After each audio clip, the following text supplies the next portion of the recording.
But remember, we're always talking about humans, so mistakes will happen.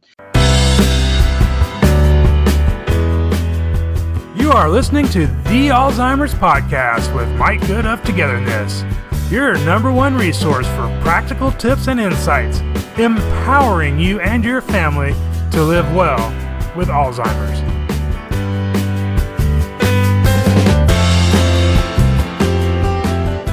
Hello, I'm Mike Good of Togetherness.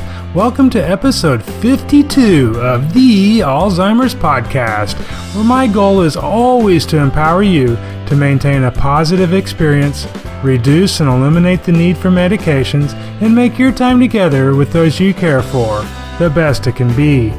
Death isn't a topic most of us are comfortable with discussing. However, it's an inevitable outcome of life for all of us. But talking about death and planning for it can make what might be otherwise a bad death a good death. So Christy, our topic today of creating a good death. I'm very intrigued, and as I've mentioned to you before, I'm not very experienced with death. I guess I've been fortunate so far in my life, but you have mentioned to me that you've actually been around it quite a bit by choice even. Yes, I've had the privilege of sitting with 23 people as they passed, and I liken it to birth in the sense that people talk about that experience and how amazing it is to be present for that, and death is, of course, the bookend for that, and both are very special experiences. Now, that said, I understand it's not for everyone. Right. Some people would not like to be present at a birth, and some people are not okay with being present at a death. But for our listeners that are interested in what they can do to create a good death for their loved one, and maybe have kind of started thinking about that a little bit, I think this is an important topic. I absolutely agree, and know, as I said, know very little about it, but having sat with 23 people, that's quite I don't know what the word is I want to use here. That's just, and that was all by choice. I mean, can you explain to us how you got into that position of sitting with the 23 people? Was it part of a hospice program? Was it something through your being part of the memory care community you used to manage, or?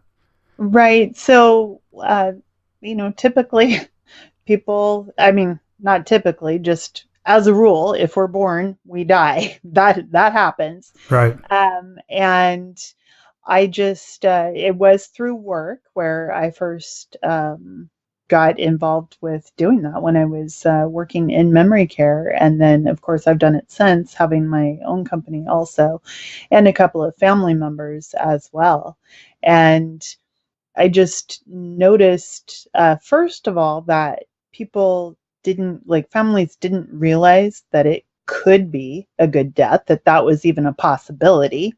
And I think it's because when we love someone who has dementia, there's so much sadness and loss that happens along the way. Everything kind of has almost like a black cloud over it. And oftentimes that's how we think of death also. And I think when we look at it more holistically, of course we would not choose this condition for anybody we love, but they do have it and they are going to die, which was going to happen no matter what. So how can we make it an experience that we feel good about? Because I hate hearing families tell me they have regrets. That's the worst thing for me. So how can we help our person to me, it's that final act of assisting and supporting our person as they leave this life. How can we make it as good as possible? And there are lots of ways to do that. So you think about, I'll tell a story. I was present for a death which was not good. And it was very traumatic. and you take that experience versus when you actually have some planning behind it and think about, what would I like this to look like? What would really honor my person? Then you not only feel more in control of something that really essentially is an uncontrollable experience, but you're able to guide it and create an experience that you actually can feel proud of, that you put the effort into it and made it as good as it could be, versus feeling out of control and kind of knocked upside the head by life all over again, like we often do when we find out about, that our person has dementia in the first place. Right. Now that you put it that way, I can understand how you can say a good death. At first, I was like, "Oh, those two words just don't even go together," right? And then I was trying to think about, well, what would that be? And for me, all I could really come up was, having a loved one be pain free with family around them. But there used the word holistic, so there must be there are other things along with those probably that you would consider being part of a good death.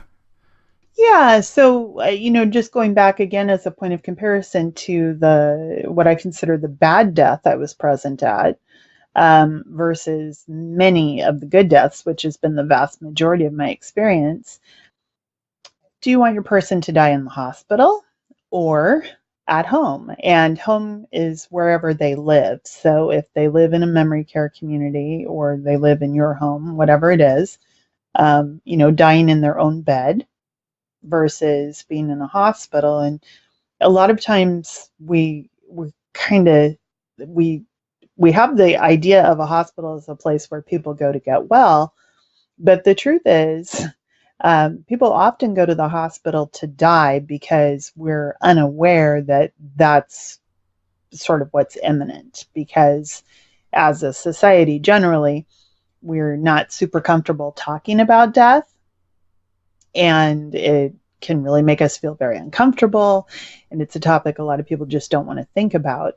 And as a result, we can end up calling 911 when there's really nothing else that can be done for our person other than making them comfortable, which I do not mean in any way to minimize making them comfortable, because that is a huge thing that we can do. But in a hospital setting, the personnel there is trained, the staff there is trained to fix it, right? Whatever it might be. So they will start doing a lot of interventions that may not be useful, may just prolong the situation and not create a lot of benefit. And so when we kind of start looking at it that way and thinking about how we just kind of want that whole end of life piece to look, then I just think it's a useful exercise in life. A lot of times when you are clear on what you don't want, what you do want sort of magically, oh yeah, that's what I was thinking. Right. So that makes sense. Yeah, in the sense of a good death, like what I consider a good death, and what I've seen many families embrace as part of a good death is having a hospice team involved, because there's that extra TLC, not only for your person, but for you, for the whole family. Let's say it is in your person's own bed. You can, get into bed with them and hug them and hold them. You can have the, chairs set up around. So, family can be in there. Music playing, something, that resonates with your person, because people are able to hear all the way through to their last breath. They can certainly feel our energy. So, dying actually takes a lot of energy. So when we're able to lend our energy to that effort, that's a really loving thing to do, to just be there supportively. Aromatherapy, a lot of these things for people who have given birth might be hearing this and going, oh, well, yeah, this is sounding a little bit like my birth plan. And so it is, again, just that bookend of thinking about what that plan should look like for the end of your person's life.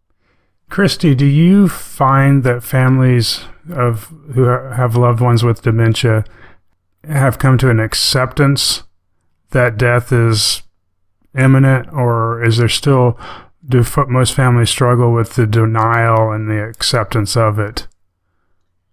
I think in my experience, most families that I work with have accepted it. And I think, part of that may be the fact that we're working together, because I always want to make sure that my client families are not surprised to the extent possible. Right. So, sometimes things happen and you just did not think that was the timeline. But I always, I don't like nasty surprises in life. I don't think anybody does. So, but that said, I always tell this story about in my own family. My grandma had Alzheimer's disease for 19 years. She lived with my parents for the last 5 years of her life. My mom took wonderful care of her. And my aunt said to me 3 days before my grandma's death, I don't think grandma's going to get better. Right. And my grandma died 6 months to the day that she'd been on hospice. So, there shouldn't have been any surprise whatsoever. My mom was very inclusive and open, but my aunt just couldn't. She struggled the whole time. Right. And, the reason I asked that was because I imagine you have to have that acceptance to really be able to think about having a good death and putting together, I guess you call it a death plan. You called it a birth plan. So I say a death plan. Mm-hmm. Now you got me thinking, okay, so the primary care partner and team has accepted, but a lot of family members start coming in and coming out of the woodwork, right? Probably that haven't been around and haven't accepted it. So are there ways that the care team can help these family members accept it, and so that they don't turn a good death into a bad death? Does that make sense? That absolutely makes sense. So one of the things, and this was for those who downloaded the holiday guide that we had, managing the holidays, has that email template in it of kind of, walking through your family through, like, these are the changes that we've experienced, and this is what I need you to do, and this is why, and this is the bad thing that's going to happen if you don't, get with the program. And I'm kind of, shorthanding that, but that email template has an example of an email, and it has the rationale for why you say certain things, or why it is the way that it is. So you can set those expectations before people show up. And you can just imagine how horrible it would be for somebody who hasn't seen your person in, let's say, 6 months, and then they've had this decline. Right. The kind thing to do is to prepare them for that. Sometimes we just don't know, though. Like, it is that your person has dementia, but then maybe something else, some other condition as well. And that other condition is the thing, that takes over, and you weren't anticipating this happening as quickly as possible. So I think, when we're in a stressful situation, which is how we tend to experience death, we do the best that we can at the time. And so I think that it's really important that families keep that in mind, because if you can send an email, a mass email to people saying you're welcome, or you're not welcome, or it's okay to put this on Facebook, or I will strangle anybody who puts this on Facebook, whatever, right. Wherever you fall on that, if you can make those expectations clear, then you have a much better chance of everybody being on the same page and having that good experience there at the end of life, versus if everybody's kind of caught off guard and can turn into sort of a Wild West environment. But if you do have the opportunity to kind of put that information out there to people, that's that's where you want to set those expectations. And don't feel bad about setting expectations. This is your person. So you've been looking out for them all this time. This is the final way that you're able to do that. So, make it about your person, of course. But if there's somebody in your family that is just a super negative Nelly or inappropriate or, whatever, we all kind of have a black sheep in our family, right? Then it's okay to set that boundary and just be like, no, that's not going to work. Sorry. Now, that said, of course, we want to take into consideration that person's relationship with your person, right? So if it's a cousin that you just can't stand, but it's always been super close with grandma, then obviously you don't have to stay in the room when that cousin's in there with grandma, but it's an important relationship, and they both deserve to be able to have that final time together.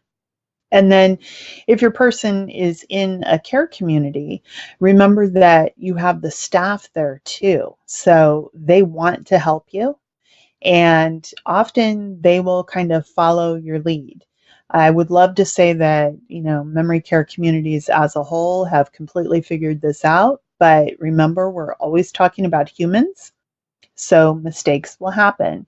And depending on that particular team's level of experience with death, again, some people are really comfortable with it, like I am, and some people are not.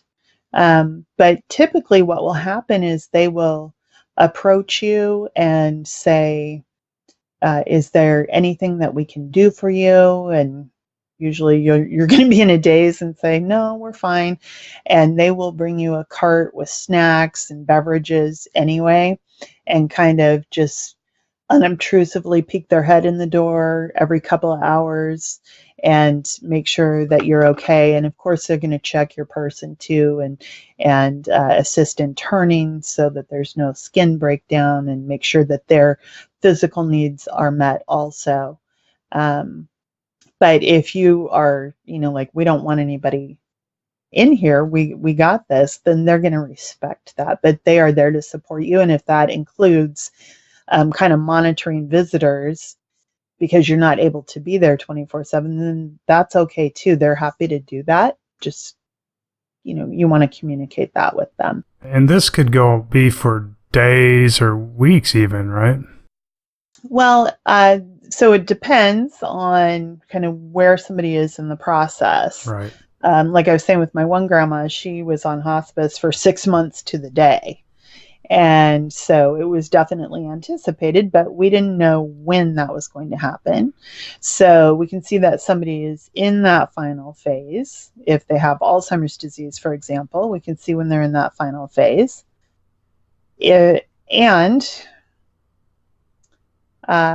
Sometimes people will, like I said, there will be a different condition that kind of supersedes that, and that's what is causing the rapid decline and ultimately ending in death. So we can't say, and I always say the crystal ball's in the shop, darn it. So we can't say exactly, but typically people with a chronic condition and that are in that end phase of their life, then they will transition, is what it's called, into active dying. And once that active dying process starts, that's typically, about 72 hours. And I say typically, and as soon as I say typically, then somebody's going to say, well, no, I've never seen it go past 48, or somebody go, well, in my family it was 96. So yes, again, the crystal ball's in the shop, but in my experience, what I've seen happen is families really, they're like, it is so emotionally taxing that they say, gosh, how much longer do you think it's going to be?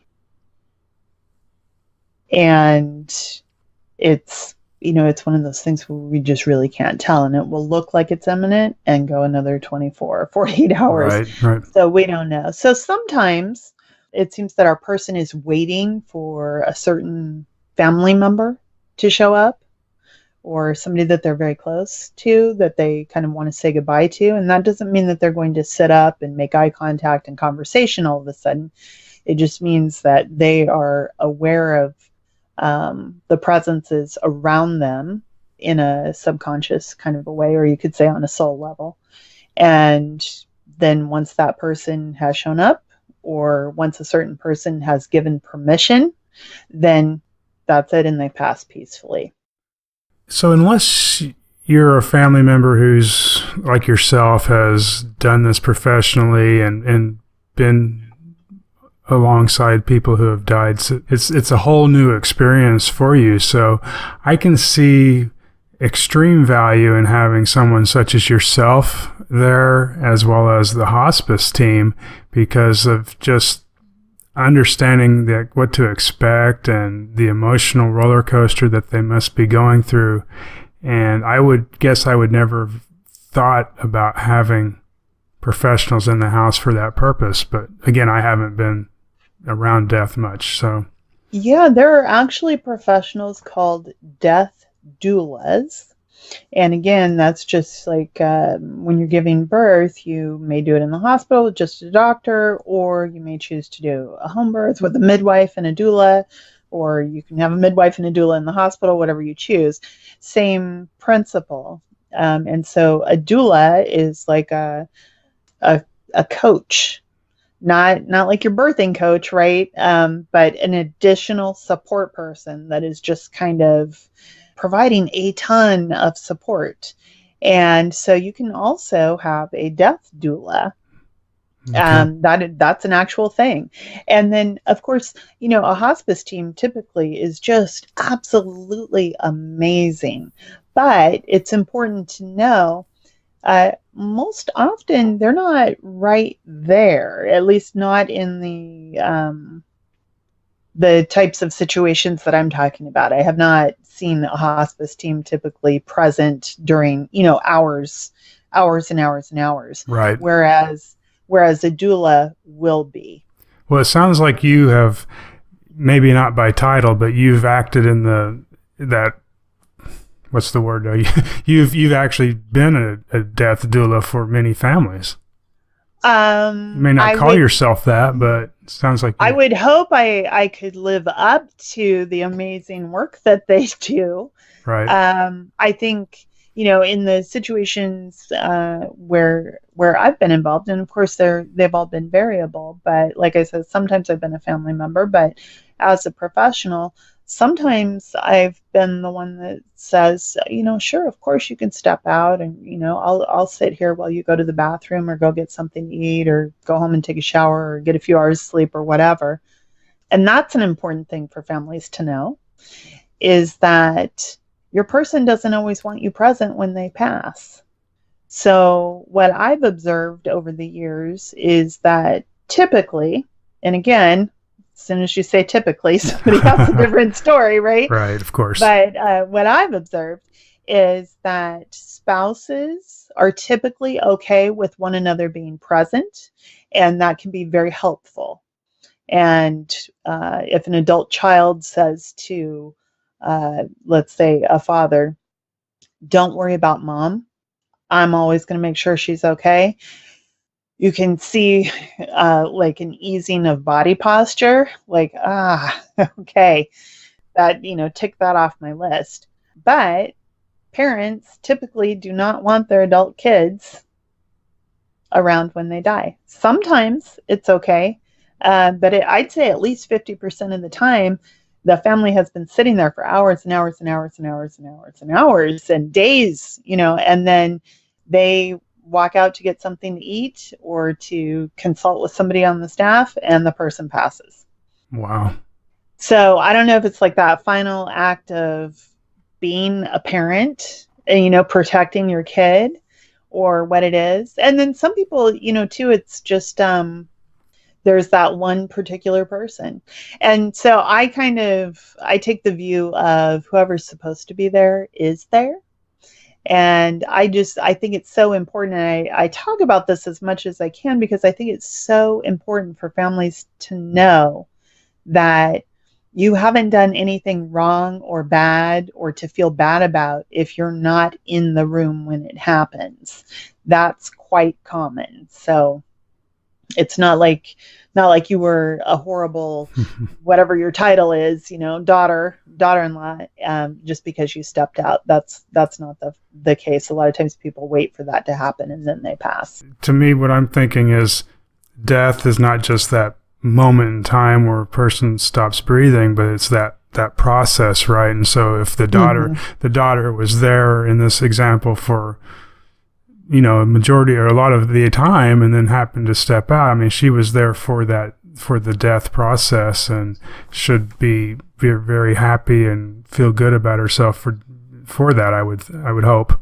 I would hope too, but of course, when we're talking about human emotions, they get complex and complicated pretty quickly. Exactly. But so, well, it's great to know that, again, our care partners, we have a choice whether to have a good death or a bad death. And it sounds like, that's not just for the person who's passing, but also for the family and everyone around to experience it in a good way. So I'm happy that you're sharing that with us to help us all know that. It's important. I think it is too. I think, it's really hard to envision something when you don't know it's a possibility.